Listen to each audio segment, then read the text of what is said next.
चलो next chapter अपन चालू कर रहे हैं डीपीएसपी। ठीक,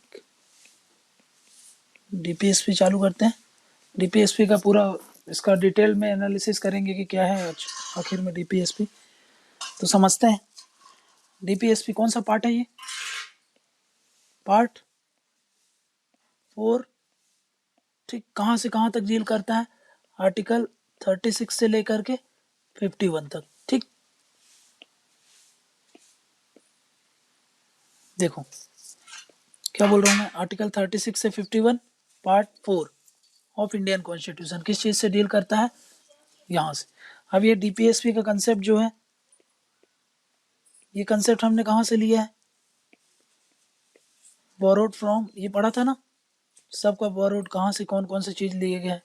तो कहाँ से लिया गया है? ये लिया गया आयरिश कॉन्स्टिट्यूशन, आयरलैंड से। ठीक है ना? ठीक, आयरिश कॉन्स्टिट्यूशन से हमने ये वाला कंसेप्ट लिया है। ठीक, क्लियर है? अब समझो ये जो डीपीएसपीज होते हैं, ठीक, इनको क्या बोला जाता है? इनको बोला जाता है noble feature, noble features of constitution. ठीक है ना? तो डीपीएस को क्या बोला जाता है, याद रखना। अगर पूछ लेगा कि नोबल फीचर किसको बोला जाता है ऑफ कॉन्स्टिट्यूशन को, तो वो है आपका डीपीएसपी। ठीक है, प्लस ये बोला किसने था? भाई बी आर अम्बेडकर। ठीक, अम्बेडकर जी के द्वारा ये बोला गया था। ठीक, तो ये डीपीएसपी इसको नोबल फीचर बोलते हैं। ठीक है ना? एक चीज और याद रखना, अगर हम डीपीएसपी को मिला दें प्लस फंडामेंटल राइट को मिला दें, ठीक है ना, तो इसको क्या बोला जाता है? इन दोनों को मिला करके हम बोलते हैं सोल ऑफ कॉन्स्टिट्यूशन। ठीक, समझ में गया ना कि जब हम डीपीएसपी और इन दोनों को रख देते हैं तो इसको सोल ऑफ द कॉन्स्टिट्यूशन बोला जाता है। ठीक, प्लस इसको कंसाइंस ऑफ कॉन्स्टिट्यूशन भी बोलते हैं। डीपीएसपी प्लस फंडामेंटल राइट्स को अगर मिला करके हम देखते हैं तो इसको बोलते हैं हम कंसाइंस ऑफ कॉन्स्टिट्यूशन। क्लियर है? तो ये कुछ बेसिक फैक्चुअल चीजें हैं जो थोड़ा सा प्री के लिए इंपॉर्टेंट हो जाती है, याद रखना। नोबल फीचर किसको बोला जाता है? डीपीएसपी को बोला जाता है। किसने बोला था? बी आर अम्बेडकर ने। ये भी किसने बोला था? बी आर अम्बेडकर ने। ठीक, ये वाला, ये जो बॉक्स में लिख दिया मैंने, ठीक, कि डीपीएसपी और फंडामेंटल राइट को सोल ऑफ द कॉन्स्टिट्यूशन बोला जाता है। फिर डीपी और फंडामेंटल राइट को मिला करके हम क्या बोलते हैं? Conscience of constitution. ठीक है ना? ये बात आपको याद रखना है। ठीक, इतनी चीजें हमने अभी समझी क्या है, ये फैक्चुअल चीजें। और पार्ट कौन सा है? ये पार्ट 4 है, आर्टिकल 36 से 51। समझ में गया?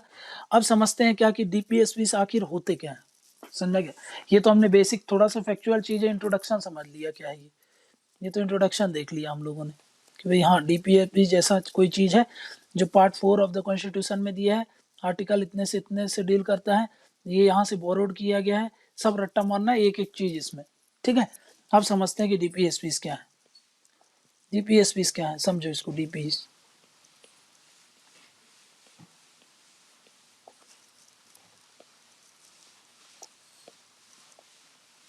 ठीक, अब ये डीपीएसपी क्या है? फुल फॉर्म ही अगर आप इसका देखोगे तो डायरेक्टिव प्रिंसिपल्स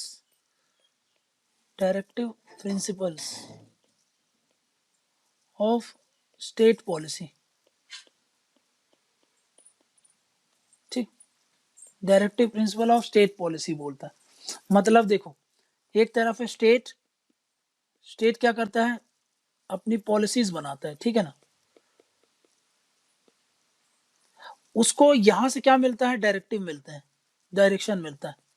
ठीक है ना? मतलब ये कोई चीज है, यहां पर ये सारे गाइडलाइंस लिखी हुई हैं, है ना?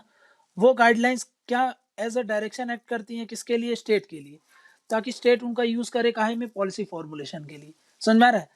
तो अब देखो इसको समझते हैं डिटेल में। ये क्लियर है ना क्या बोल रहा हूँ मैं? इसका मतलब आपको डिकोड कर रहा हूँ। जीपीस का मतलब क्या होता है? ये सेट ऑफ गाइडलाइंस है, लिखी हुई है, स्टैंडर्ड्स हैं, जो कि डायरेक्ट करते हैं कि भाई स्टेट इनको फॉलो करता है, काहे के लिए? पॉलिसीज एंड प्रोग्राम्स बनाने के लिए। समझ में आ रहा है? तो मतलब अब इसको अगर थोड़ा सा डिटेल में समझें अच्छे से, एक डेफिनेशन लिखने के लायक, तो क्या करेंगे देखो, अब समझो इसको। मैं क्या बोल रहा हूँ डीपीएसपी क्या होती हैं? ये सेट ऑफ स्टैंडर्ड्स होते हैं, ठीक। ये क्या होते हैं? गाइडलाइंस होते हैं। ये क्या होते हैं? डायरेक्शंस होते हैं। समझ में क्या? ये क्या होते हैं? कुछ प्रिंसिपल्स होते हैं जिनको हमने डिवाइड करके रखा है, जिनको हमने डिवाइड कर दिया है कि भाई ये सोशलिस्ट नेचर में होते हैं। अभी देखेंगे सोशलिस्ट नेचर के होते हैं कुछ, ठीक। फिर ये आपके गांधीयन नेचर के हो सकते हैं, ठीक। ये लिबरल नेचर के हो सकते हैं, लिबरल प्रिंसिपल्स फॉलो कर सकते हैं ये, ठीक है ना। तो मतलब ये क्या है? सेट ऑफ स्टैंडर्ड है, गाइडलाइन है, डायरेक्शन है, प्रिंसिपल है, जिनका नेचर कैसा होता है? सोशलिस्ट हो सकता है, गांधीयन हो सकता है, लिबरल हो सकता है। ये क्या करते हैं? ये ये एज अ गाइड एक्ट करते हैं। समझ में क्या? एक्ट्स एज अ गाइड, ठीक। किसके लिए? फॉर स्टेट, स्टेट स्टेट के लिए एज अ गाइड एक्ट करते हैं। काहे के लिए? ताकि एक वेलफेयर स्टेट बनाया जाए, ताकि एक डेमोक्रेटिक स्टेट बनाया जाए, ऐसा लिख देते हैं। State to establish modern democratic state, ठीक। मॉडर्न डेमोक्रेटिक स्टेट बनाने के लिए, एक वेलफेयर स्टेट बनाने के लिए, ठीक। मतलब क्या है कि भाई ये कुछ सेट ऑफ स्टैंडर्ड्स होती हैं जो स्टेट क्या करता है? इनको फॉलो करता है ना, इसको फॉलो करता है। मतलब ये एक तरीके की गाइड है। इस गाइड को ये देख देख करके अपनी पॉलिसीज प्रोग्राम बनाता है, जिसके कारण क्या होगा? हमको एक मॉडर्न डेमोक्रेटिक स्टेट मिलेगा, एक वेलफेयर स्टेट दिखेगा। समझ में गया? जो ये मॉडर्न डेमोक्रेटिक स्टेट होगा, इसका एम क्या होगा? हम कैसा मॉडर्न डेमोक्रेटिक स्टेट बनाना चाह रहे हैं? उसका एम होगा कि हम जो प्रियम्बल में जो ऑब्जेक्टिव्स दिए हैं वो हम अचीव कर पाए। समझ में आ रहा है? एम क्या होगा इसका? To achieve the objectives of preamble. मतलब उस डेमोक्रेटिक स्टेट, वो कैसा डेमोक्रेटिक स्टेट होगा जहां पर हम एक जो प्रियम्बल में जो ऑब्जेक्टिव्स लिखे हैं उनको अचीव करने के लिए एस्पायर करते हैं, ठीक है ना। ऑब्जेक्टिव्स ऑफ प्रियम्बल, जैसे कि क्या क्या क्या ऑब्जेक्टिव्स हैं उसमें हमारे प्रियम्बल में? बोलता है कि भाई हमारे यहाँ पे देखो, यहाँ पर लिख देता हूँ, ठीक है। ये बॉक्स में ये ऑब्जेक्टिव्स है ना हमारे, कि भाई हमारे यहाँ क्या हो? जस्टिस आए, ऐसा डेमोक्रेटिक स्टेट जहां पर जस्टिस हो, ठीक है ना, जहां पर लिबर्टी हो, जहां पर इक्वालिटी हो, इक्वालिटी के साथ साथ फ्रेटर्निटी हो, ठीक। ये सब हमारे प्रियम्बल में लिखे हैं। इन्हीं ऑब्जेक्टिव्स को तो अब अचीव करना है, और वो मॉडर्न स्टेट में हम ये सब चीजों को अचीव करने के लिए डीपीएसपी का यूज करते हैं। समझा क्या? ताकि हम क्या करें? एक वेलफेयर स्टेट बनाए। एक वेलफेयर स्टेट कैसा होता है? ये होता है मॉडर्न डेमोक्रेटिक, जहां पर ये सारी चीजें होंगी। समझ में गया? उसको बोल रहे हैं हम welfare state, and not police state, and not police state. Police state किसको बोलते हैं? पुलिस स्टेट जहां पर सिर्फ, जब कॉलोनियल समय था ना, हमारा कॉलोनियल एरा था, जब ब्रिटिश एम्पायर रहता था, तो उस समय जो स्टेट थी वो पुलिस स्टेट थी। मतलब वो सिर्फ इस चीज से सोच करके चलती कि लॉ एंड ऑर्डर बस मेंटेन रहे, वेलफेयर से कोई लेना देना नहीं है उसका। समझा कि आपकी ग्रोथ हो रही है, डेवलपमेंट हो रहा है, उससे कोई लेना देना, बस एक लॉ एंड ऑर्डर बना रहे, ताकि उनको वहां पर एडमिनिस्ट्रेशन चलाने में कोई दिक्कत ना जाए। उसको बोलते हैं हम पुलिस स्टेट। लेकिन हम पुलिस स्टेट का एस्पायर नहीं करते। हम काहे का एस्पायर करते हैं कि भाई एक वेलफेयर स्टेट हो। अब वेलफेयर स्टेट क्या होता है? जहां पर सबको इक्वालिटी, फ्रेटर्निटी हो, सबका डेवलपमेंट हो, इक्वालिटी हो, समझ में कि सबको जस्टिस मिले। ये सब चीजों को हम क्या बोल रहे हैं? ठीक, एक वेलफेयर स्टेट, ठीक है ना। हम एक ऐसा स्टेट कल्पना कर रहे हैं जो कि कैसा हो? जहां पर डेमोक्रेसी हो, है ना। डेमोक्रेसी कैसी? डेमोक्रेसी होगी सोशल, सोशल डेमोक्रेसी आए, इकोनॉमिक डेमोक्रेसी आए, पॉलिटिकल डेमोक्रेसी आए। ये सब चीज हम वो करते हैं। समझा क्या? ये सब चीज हमारे जो डेमोक्रेसी के जो प्रिंसिपल्स होते हैं वो सब इसमें अचीव हो, इसलिए हम डीपीएसपी को बोलते हैं कि भाई डीपीएसपी को फॉलो करना चाहिए। समझा क्या?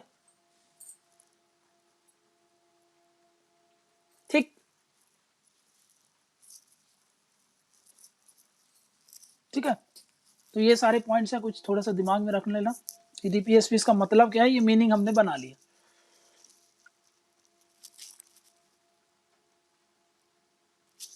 समझ में क्या, जब अपने पास यहाँ पे समझो, जब अपने पास एक डीपीएसपी को हम फॉलो करते हैं ना, तो हम क्या एक कॉम्प्रिहेंसिव तरीके से, देखो हम क्या बनाते हैं, हम कॉन्स्टिट्यूट कर लेंगे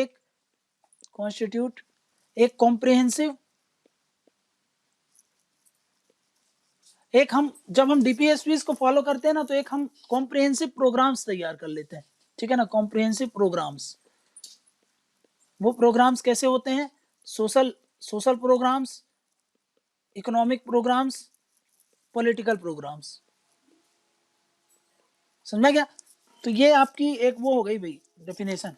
क्या है डीपीएसपी क्या होते हैं, ये सेट ऑफ स्टैंडर्ड्स है, गाइडलाइंस है, डायरेक्शन है, प्रिंसिपल है, किसके लिए, फॉर स्टेट, है ना, फॉर स्टेट काहे के लिए, to establish a modern welfare democratic state, ये बोल दिया हम लोगों ने, ऐसा स्टेट जहां पर हम अपनी जो भी प्रीएम्बल के ऑब्जेक्टिव्स हैं उनको अचीव कर सकें, जहां पर डेमोक्रेसी आए।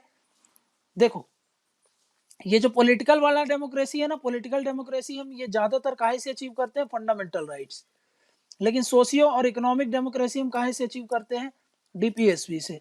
बट इसका मतलब ये नहीं कि डीपीएसपी पॉलिटिकल डेमोक्रेसी में कोई रोल नहीं प्ले करता है, बट ये फीचर किसका होता है, तो ये थोड़ा सा याद रखना, फंडामेंटल राइट से हम पॉलिटिकल, क्योंकि सारे राइट्स वहीं पे दिए ना, फंडामेंटल राइट में तो सारे राइट दिए हुए हैं आप, तो इसीलिए पॉलिटिकल डेमोक्रेसी सिविल राइट्स होते हैं, है ना, आपका राइट टू एक्सप्रेशन वगैरह, ये सब फंडामेंटल राइट से ज्यादा अचीव करते हैं। तो मतलब देखो डेमोक्रेसी है, डेमोक्रेसी में डेमोक्रेसी के 3 पिलर हैं, पॉलिटिकल डेमोक्रेसी, सोशल डेमोक्रेसी और इकोनॉमिक डेमोक्रेसी। ये दो तो हम कहाँ से अचीव कर लेते हैं, डीपीएसपी से, ठीक है, ये कहाँ से अचीव करते हैं हम, थ्रू फंडामेंटल राइट्स। इसीलिए बोलते हैं ये दोनों मिलाकर के क्या बना दिया आपका, सोल ऑफ कॉन्स्टिट्यूशन, क्योंकि ये दोनों अगर एक बैलेंस में काम करेंगे तो हम हर चीज को अचीव कर सकते हैं। क्लियर है ये बात, बोलो समझ में आ गया डेफिनेशन।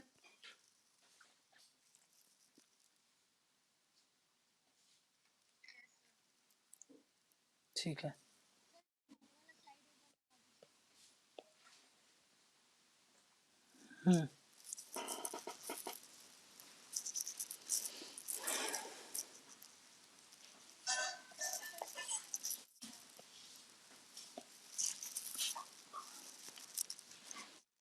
ठीक है। प्री में आपको एक स्टेटमेंट आ जाएगा कि भाई डीपीएसपी से हम कौन सी डेमोक्रेसी अचीव करते हैं, तो उसमें याद रखना कौन सा, अभी होता है इकोनॉमिकल, सोशल, और फंडामेंटल राइट से हम पॉलिटिकल डेमोक्रेसी अचीव करते हैं। क्लियर है ना, जब डिफरेंस आएगा ना दोनों में लिखने का, तो ये एक पॉइंट रहता है कि भाई इससे हम ये अचीव करते हैं, इससे हम ये अचीव करते हैं।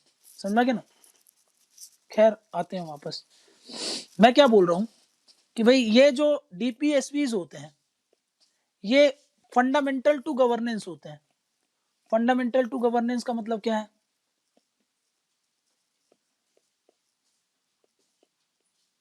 फंडामेंटल टू गवर्नेंस मतलब क्या है, देखो ये है स्टेट, इसका काम क्या करना है, गवर्न करना है,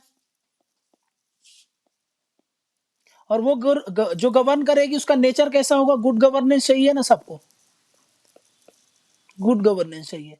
लेकिन ये गुड गवर्नेंस आएगा कब, जब स्टेट जब फॉलो करेगी, क्या, डीपीएसपी को, ठीक है ना, जब डीपीएसपी को स्टेट फॉलो करेगी तो वो जो भी गवर्न करेगी उसके कारण क्या होंगे, एक तरीके का गुड गवर्नेंस आएगा। इसीलिए हम बोलते हैं कि ये जो होते हैं डीपीएसपी गुड गवर्नेंस के लिए या फिर गवर्नेंस के लिए एक फंडामेंटल है, बेस है, फाउंडेशन है, बिना इसके ये सब चीजें नहीं हो सकती, हम एक वेलफेयर स्टेट नहीं बना सकते। समझना क्या,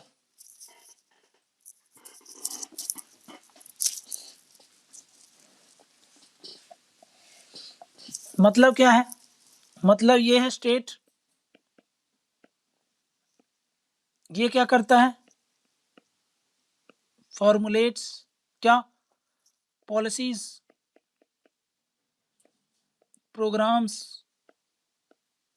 स्कीम्स, लॉज, रूल्स, समझ गए, ये सब चीजें बनाती है सरकार। अब ये जब ये सब ये यहाँ पे ये फॉर्मुलेट कर रही है, लेकिन ये जब फॉर्मुलेट करती है तो ये अपने दिमाग में एक चीज रखती है कि भाई मैं जो भी फॉर्मुलेशन कर रही हूँ या फिर मैं जो भी फॉर्मुलेशन कर रहा हूँ वो एक तरीके से कॉम्प्रिहेंसिव और हार्मनी में होना चाहिए, काहे के डीपीएसपी में। समझने का मतलब मैं जो भी फॉर्मुलेट करूँ वो एक बैलेंस बनाता रहे, काहे से डीपीएसपी से। समझे ना? ठीक, मतलब ये क्या है, जब ये फॉर्मुलेट करेगा तो ये मदद लेगा कहाँ से, इसके जो आइडियाज हैं, आइडियाज ये कहाँ से लेगा, डीपीएसपी से, है ना, टेक्स आइडियाज फ्रॉम डीपीएसपी से। समझ में क्या? मतलब मैं बोल सकता हूं, और ये कहाँ है, ये कहाँ मेंशन है, ये मेंशन है कॉन्स्टिट्यूशन में। तो मैं ये बोल सकता हूं क्या कि हाँ ये एक तरीके से क्या है, कॉन्स्टिट्यूशनल इंस्ट्रक्शन हो गया कि नहीं, ये इसके लिए क्या है, एक तरीके के कॉन्स्टिट्यूशनल इंस्ट्रक्शन है। ये इंस्ट्रक्शन देता है स्टेट को कि भाई आप जो भी पॉलिसीज प्रोग्राम्स फॉर्मुलेट करते हो तो आप इन चीजों को फॉलो करो। मतलब स्टेट क्या करता है, फॉलो करता है इसको। समझ में क्या? स्टेट फॉलो करेगा, ठीक है ना। अब यहां पर स्टेट काहे के लिए फॉर्मूला क्या क्या काम करता है, स्टेट का काम क्या क्या होता है, यहां पर स्टेट किसको बोल रहे हैं हम, स्टेट रिफर्स टू किसको, स्टेट किसको बोल रहे हैं स्टेट, तो याद करो यहां पर जो स्टेट है वो आर्टिकल 12 में जो हमने पढ़ा था, आर्टिकल 12 में जो स्टेट की डेफिनेशन है, स्टेट डेफिनेशन, वो यहां पर भी एप्लीकेबल है, एप्लीकेबल हियर ऑल्सो, ठीक है ना, यहां पर भी सेम डेफिनेशन एप्लीकेबल है। मतलब क्या है, आगे आते हैं, देखो आर्टिकल 12 के तहत स्टेट कौन होता है, डेफिनेशन ऑफ स्टेट, तो उसमें हमने देखा था सेंट्रल लेवल पर, यूनियन लेवल पर कौन कौन होते हैं, यूनियन लेवल पर लेजिस्लेचर होती है, एग्जीक्यूटिव होता है, ठीक। मतलब यहां पर कौन है, यहां पर यूनियन में हमको पता है लेजिस्लेचर में लोकसभा आ गई, राज्यसभा आ गई, ये लेजिस्लेचर का पार्ट है।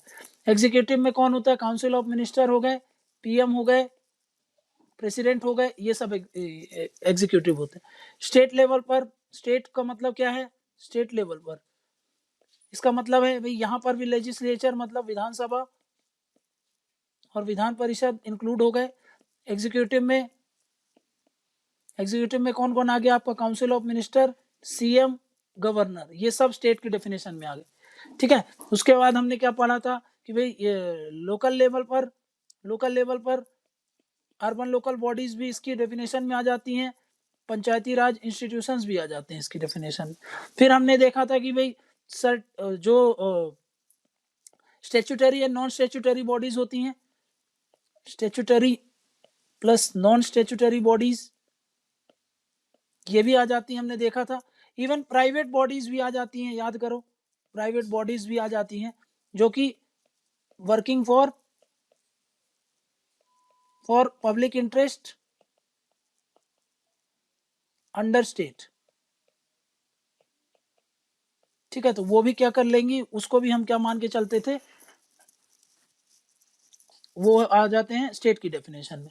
तो भाई यहां पर जब मैं बोल रहा हूं, कहां गया ये, यहां पर मैं जो स्टेट बोल रहा हूं तो ये इंक्लूड करता है आर्टिकल, जो भी आर्टिकल 12 में मेंशन्ड है। समझ में क्या? मतलब कोई भी पॉलिसीज प्रोग्राम, चाहे पीआरआई बना रही हो, चाहे अर्बन लोकल बॉडीज बना रहे हो, चाहे गवर्नर बना रहे हो, चाहे मान लो गवर्नर भी रेगुलेशन वगैरह जो भी बनाते हैं, वो सब डीपीएसपी को फॉलो करने के लिए एक तरीके का कॉन्स्टिट्यूशनल इंस्ट्रक्शन दिया गया है उनको, समझ में आ रहा है? तो वो इनको फॉलो करते हैं, ये बात याद रखना अपना, ठीक है।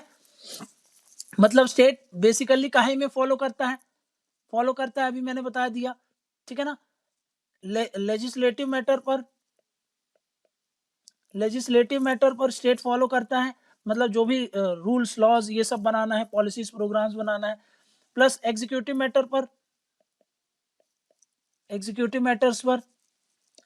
मैटर्स मतलब जो भी काउंसिल ऑफ मिनिस्टर और प्रेसिडेंट, गवर्नर, इनके लेवल पर काम हो रहा है उसमें भी ये फॉलो करते हैं। इवन ये एडमिनिस्ट्रेटिव मैटर्स पर, जैसे कि पॉलिसी इंप्लीमेंटेशन वगैरह जब करना रहता है ना, तो उस मैटर पर भी एडमिनिस्ट्रेशन चलाना है, जो कि चलाता कौन है, काउंसिल ऑफ मिनिस्टर्स ही चलाते हैं, जिसके लिए वो रूल्स वगैरह तैयार करते हैं, रूल्स बनाते हैं। तो वो सब में भी वो क्या फॉलो करते हैं, डीपीएसपी को ही फॉलो करते हैं। समझा क्या? तो ये बात याद रख लेना। डेफिनेशन समझ ली हम लोगों ने अच्छे से कि क्या होता है डेफिनेशन। ठीक,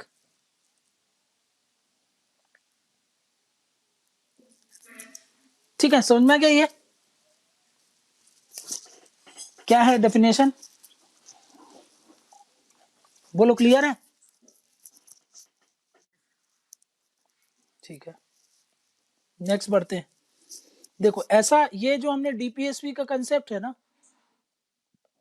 ये वाला जो कंसेप्ट था वो गवर्नमेंट ऑफ इंडिया एक्ट 1935 में भी था, ठीक है ना। बट वहां पर डीपीएसपी इसको क्या बोला जाते थे, दे वर कॉल्ड एज,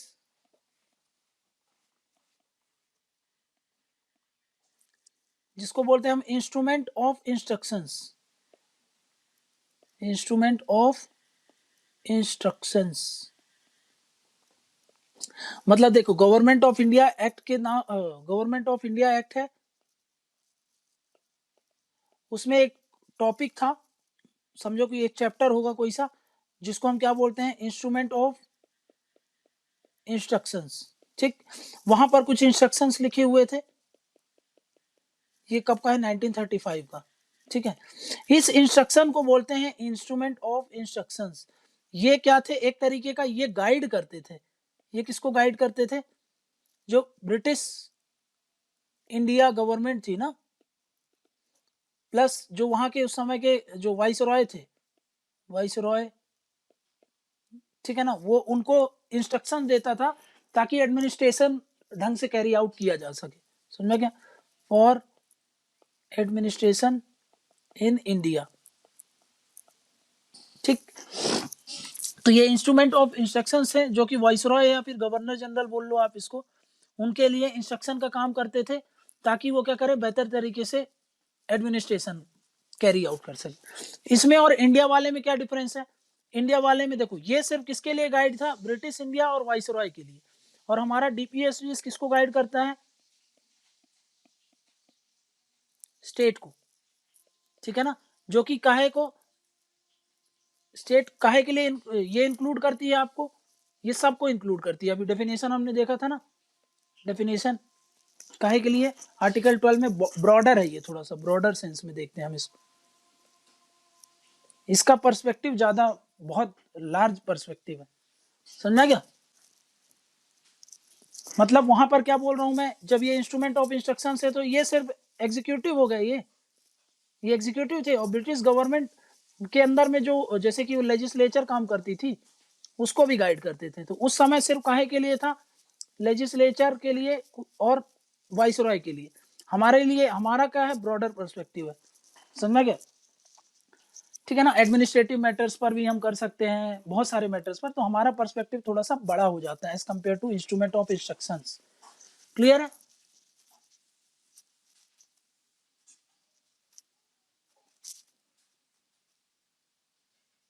बोलो, समझ में क्या? नेक्स्ट क्या बोल रहा हूं मैं, सबसे इंपॉर्टेंट पॉइंट, डीपीएसपी की मदद से हम क्या करते हैं, डीपीएस की मदद से हम स्टैब्लिश करना चाहते हैं क्या, सीक्स टू स्टैब्लिश एक वेलफेयर स्टेट, है ना, एक वेलफेयर स्टेट बनाना चाहते हैं हम, ठीक है। वेलफेयर स्टेट जहां पर सबको इक्वालिटी हो, जस्टिस हो, इकोनॉमिक अपॉर्चुनिटीज मिले, ये सब हम करना चाहते हैं। प्लस इसी के साथ साथ हम क्या इस्टेब्लिश करना चाहते हैं भाई, एक क्या हो, जिसमें बोल रहे हैं हम कि एक डेमोक्रेसी आए। कैसी democracy, economic and social democracy.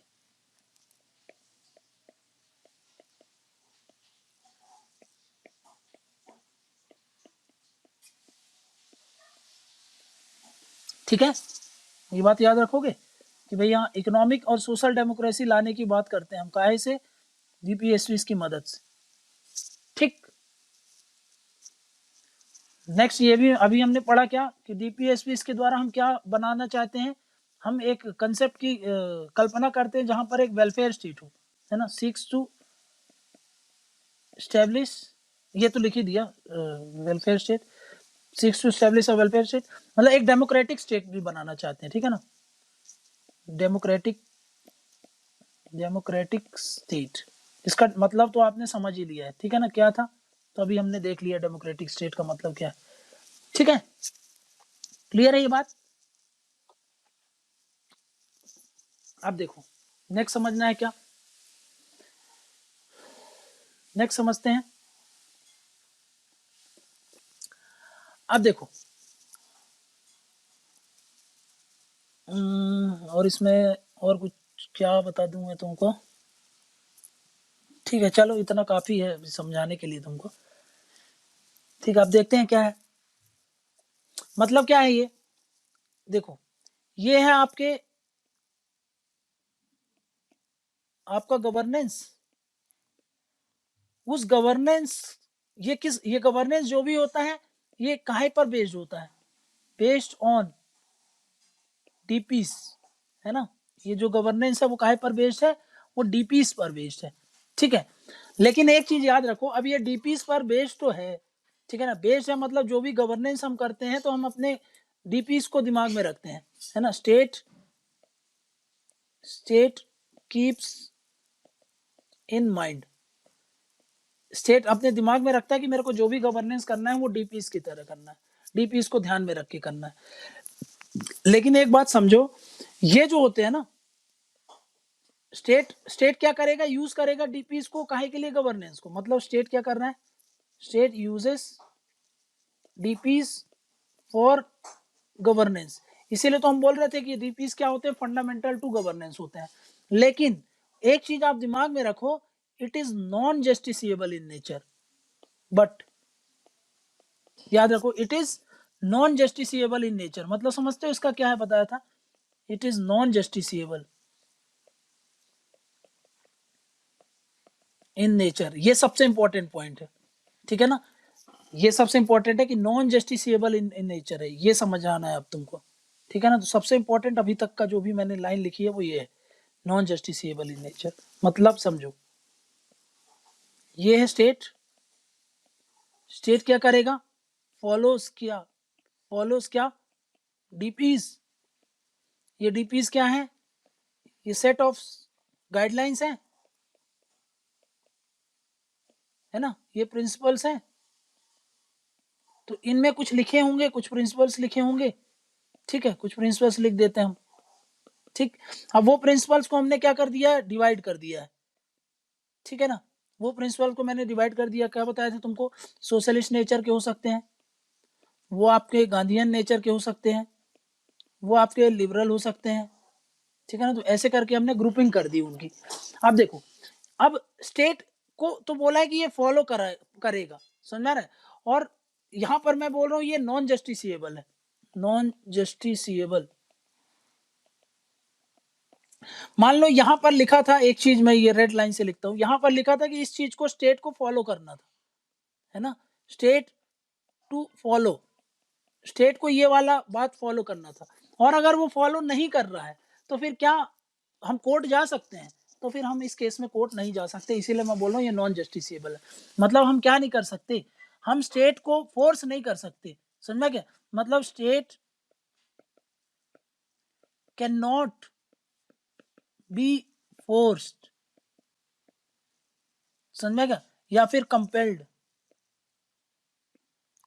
To follow और इम्प्लीमेंट देम, ये है इसका मतलब नॉन जस्टिसेबल का मतलब ये है, भले ही ये लिखा है कि स्टेट क्या करेगा, फॉलो करेगा इस गाइडलाइंस को, इस प्रिंसिपल्स को, बट इन केस अगर वो फॉलो नहीं करता है, प्लस इसमें क्या, इन प्रिंसिपल्स में कुछ लिखा है कि ये सब चीजों को स्टेट को लागू करवाना चाहिए, समझना क्या, जैसे एजुकेशन को लेकर के लागू करवाया था, राइट टू एजुकेशन को लेकर के, तो यहाँ पर लिखा है कि भाई स्टेट को ये करवाना चाहिए, समझना क्या, मतलब स्टेट को ये क्या बोलता है, देखो ये है, देखो ये बोलता है स्टेट के लिए क्या होता है, डूज फॉर स्टेट, अब इसका मतलब समझो क्या है, ये क्या करता है, ये डीपीज जो होते हैं ना, डीपीज वो बोलते हैं स्टेट को कि आपको ये चीजें करना है, समझना क्या, आस्क स्टेट्स टू डू, समझा गया? ये क्या बोलते हैं, आपको ये चीजें करना है। वहीं पर फंडामेंटल राइट्स में हमने क्या पढ़ा था, फंडामेंटल राइट्स काहे से रिलेटेड होते हैं, डोंट्स। वो मना करते हैं कि आप ऐसा ऐसा मत करो, ऐसा मत करो, नहीं तो फंडामेंटल राइट वायलेट होगा, ऐसा करोगे तो आपका लॉ स्टक डाउन कर दिया जाएगा। तो फंडामेंटल राइट डोंट होते हैं, बट ये क्या होते हैं, डीपीएसपीज डूज होते हैं। डूज मतलब ये क्या करते हैं, एनकरेज करते हैं स्टेट को, समझा गया? एनकरेज स्टेट टू डू, समझा गया? कुछ काम करने के लिए बोलते हैं। लेकिन अगर स्टेट को वो एनकरेज भले ही कर रहा है और स्टेट उसको फॉलो नहीं कर रहा है, उसको काम नहीं कर रहा है, उसको इंप्लीमेंट नहीं करवा रहा है, समझ गया? तो इसका मतलब ये नहीं कि आप कोर्ट चले जाओगे और कोर्ट इसको डायरेक्ट करेगी कि यार आपको ये बोला गया था तो आपको ये करना है, तो वो मना करता है, बोलता है कि कोर्ट भी ऐसा नहीं कर सकती। मतलब आप किसी को डायरेक्शन, स्टेट को डायरेक्शन नहीं दे सकते कि यहाँ पर ये चीज लिखी है तो आपको वो चीज फॉलो करनी पड़ेगी, समझ गया? ये इसका मतलब है, ठीक, क्लियर? बट फिर भी मैंने क्या बताया तुमको कि ये फंडामेंटल टू गवर्नेंस है ना, फंडामेंटल टू गवर्नेंस है। तो इसलिए अब इसलिए क्या होता है, गवर्नमेंट के पास प्रेशर रहता है, गवर्नमेंट हैज प्रेशर। काहे का प्रेशर, कि भाई अगर इफ वो नहीं फॉलो करेंगे, if they will not follow, तो क्या होगा, अगला इलेक्शन कैसे फेस करोगे, how we will face next election. तो इसीलिए क्या होते हैं, ये एक तरीके से, हेंस जो डीपीज होते हैं वो एक तरीके से मोरल प्रेशर बनाते हैं, creates moral pressure in the government, समझा क्या? मोरल प्रेशर बनाते हैं ताकि वो, अभी लीगल मोरल प्रेशर क्या है कि भाई फॉलो करो या ना करो आपके ऊपर है, नहीं करोगे तो कोई दिक्कत नहीं है, बट फिर भी अगर आप पे मोरल प्रेशर रहेगा तो आप नैतिकता को बेस बना करके आप वो चीजों को फिर भी फॉलो करोगे, क्योंकि वो भाई आपको इलेक्शन भी तो फेस करना है, फिर आप जवाब क्या दोगे कि मैंने गुड गवर्नेंस नहीं किया फिर भी मेरे को आप जिता दो, ऐसे में तो जनता मूर्ख नहीं है ना। तो ये बात याद रखना क्या है कि फंडामेंटल टू गवर्नेंस है, क्योंकि वो मोरल प्रेशर बना के रखती है एक तरीके से, समझा क्या? मोरल प्रेशर बना के रखती है, तो उससे क्या होता है, मोरल प्रेशर बना के रखती है तो हेंस गवर्नमेंट फॉलोज डीपीस, इसलिए गवर्नमेंट क्या करती है, फॉलो करती है डीपीस को। क्लियर है ये बात?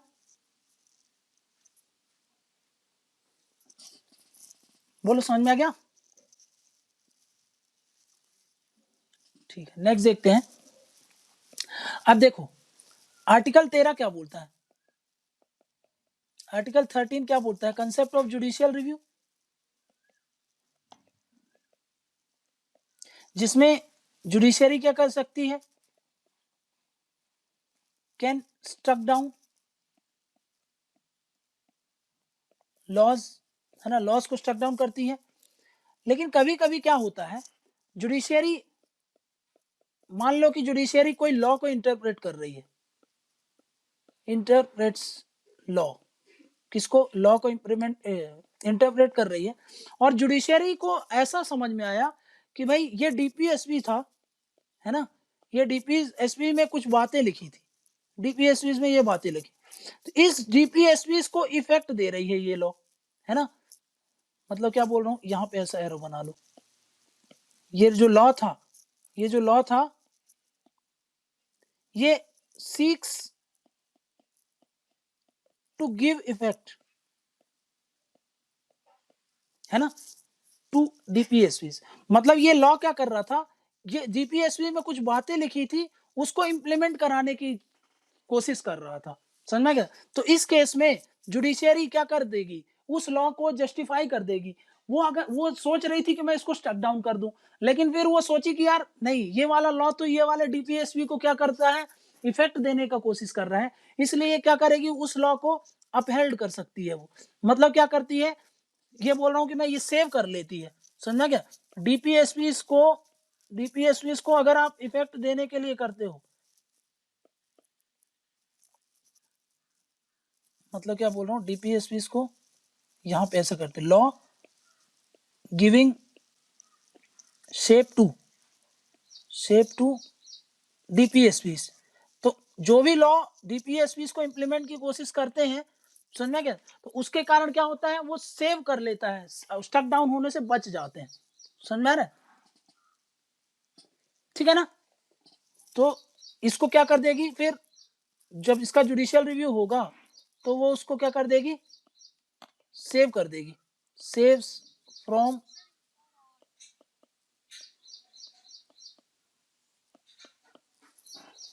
ठीक। अब देखो क्या बोल रहा हूँ, जुडिशियरी कोई भी लॉ को स्टक डाउन कर सकती है जब इंटरप्रेट करती है। तो अब मान लो कि एक लॉ उसके पास आया, वो लॉ जब जुडिशियरी उसको इंटरप्रेट कर रही थी, तो वो उसने ये पाया कि भाई ये जो भी लॉ था वो तो डीपीएसपी को इफेक्ट देने के लिए सरकार ने लाया है। तो जब डीपीएसपी को इफेक्ट देने के लिए लाया है, तो फिर मैं इसको स्टक डाउन क्यों करूं, है ना। मैं इसको स्टक डाउन नहीं करूंगा, क्योंकि भाई ये तो डीपीएसपी, सरकार को बोला गया ना कि आप ऐसा ऐसा करो, और सरकार वो चीज कर रही है। तो फिर क्या कर लेते हैं इस केस में, अगर कोई भी लॉ जो सुप्रीम कोर्ट या हाई कोर्ट को ऐसा लगता है कि भाई ये डीपीएसपी को इफेक्ट देने के लिए लाया गया है, तो फिर वो बच जाते हैं, सुप्रीम कोर्ट या फिर हाई कोर्ट उसको स्टक डाउन नहीं करती है। क्लियर है ये बात? मतलब वो ये जो लॉ कैसे हो गए, ये रीजनेबल हो गए, ये रीजनेबल है, काहे के आधार पर, on the basis of DPs, है ना। तो डीपीस के आधार पर ये रीजनेबल हो गए, इसलिए ये क्या हो जाते हैं भाई, बच जाते हैं।